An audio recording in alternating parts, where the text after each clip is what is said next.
So we're here to introduce what the framework of the assessment's going to look like. Fantastic. You know about it? The assessment, I've heard about it. So as you work through the course content, at the end of each of our videos, we're going to have little tasks or reflective questions for you to write into your assessment journal, your reflective journal. And that's also going to fit within something bigger, a bigger concept that you're going to be having going in the back of your mind. Do you want to talk a little bit about that, the creative project? Yep, I certainly do. We've termed this project the Kaiho Kai.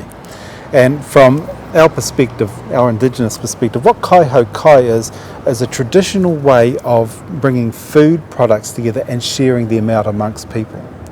So the Kaiho Kai project that we see it in this way is for you to bring something to the table, so to speak, and then share that knowledge out.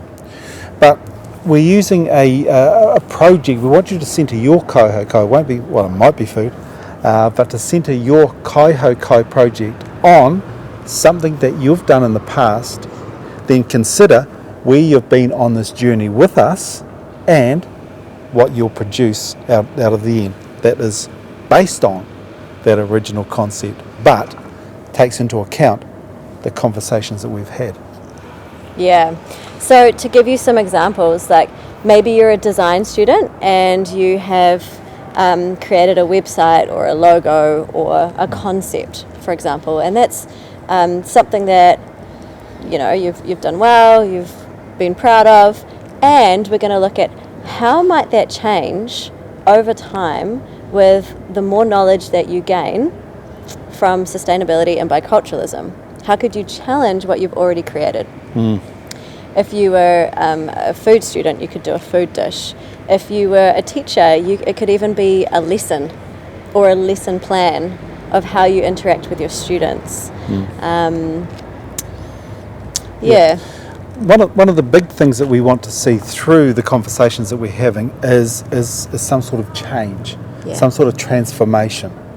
Don't get me wrong, I love standing around telling stories all day, but I want those stories to be taken on board for you to analyse and understand those stories, for you to think about and reflect on the information that we've given you and think, what does it actually mean for me as an individual and for me as a professional practitioner, which is where hopefully everyone's going to end up.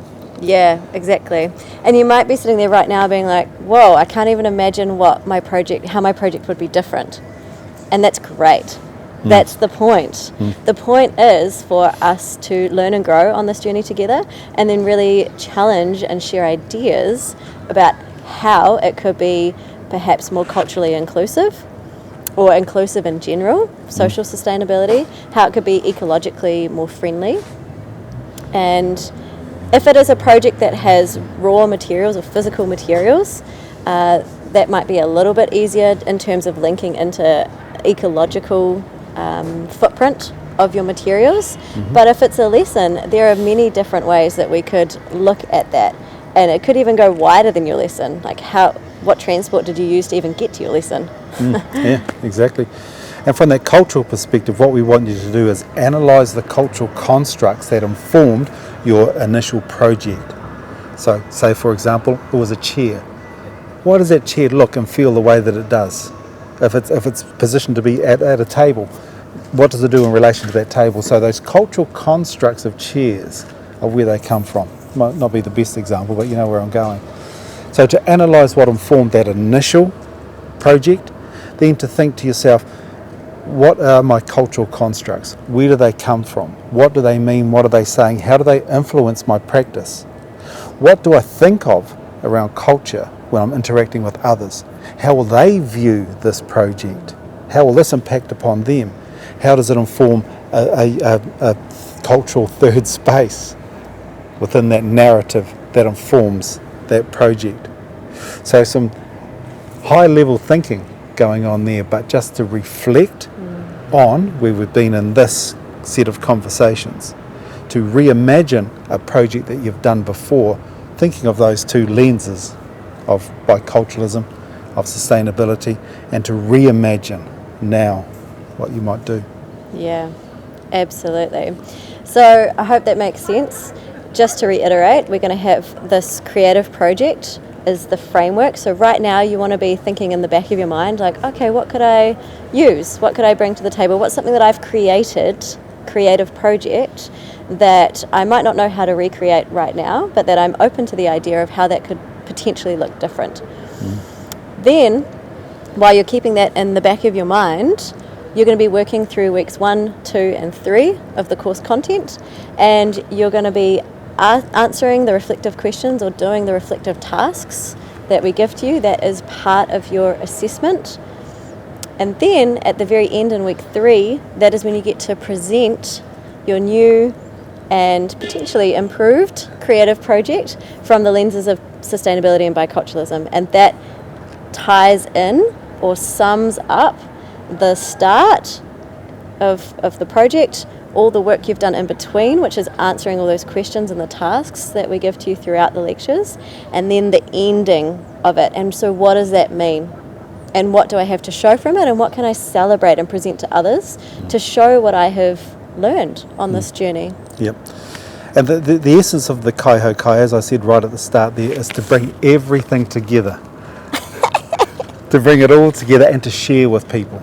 And when we have concluded our conversations here, and when you have presented what you want to present to us, it's actually not the end. It might be just the beginning. But when we present this to our other participants, we're sharing our knowledge, we're sharing ourselves, we're sharing our identity, our place, our practice, we're sharing our change. And that could lead to some sort of vulnerability at times, couldn't it, Sarah, when we're sharing at that level? Yep. Absolutely. Yeah. And I know that you talk about in the whakato about sharing a piece of you and how that can feel vulnerable, and there's parts that we hold back and there's parts that we want to share. And we invite you into this journey. We do our best to create a safe space for you to explore in these ways, and a chance for you to decide what is it that you want to share. I'm looking forward to meeting you all. I'm looking forward to starting the conversations with you. I'm looking forward to seeing your projects and your thoughts and your interactions, and to seeing you change, to seeing you not so much evolve, but just to see how you pick up on what we're saying and see what you can give back at the end. Yeah, that's right. And you won't only be receiving feedback from us, but your learning pods and your peers will be absolutely instrumental in challenging your perspectives or giving you ideas and feedback on how your creative project can evolve and change as you go throughout this journey. So I'm also looking forward to it, and I'm excited for the presentations at the end, which you will be in the spotlight presenting your creative project in a new form. And remember, there's no right or wrong with this. Yeah. It's just your reflections, your ideas, your change.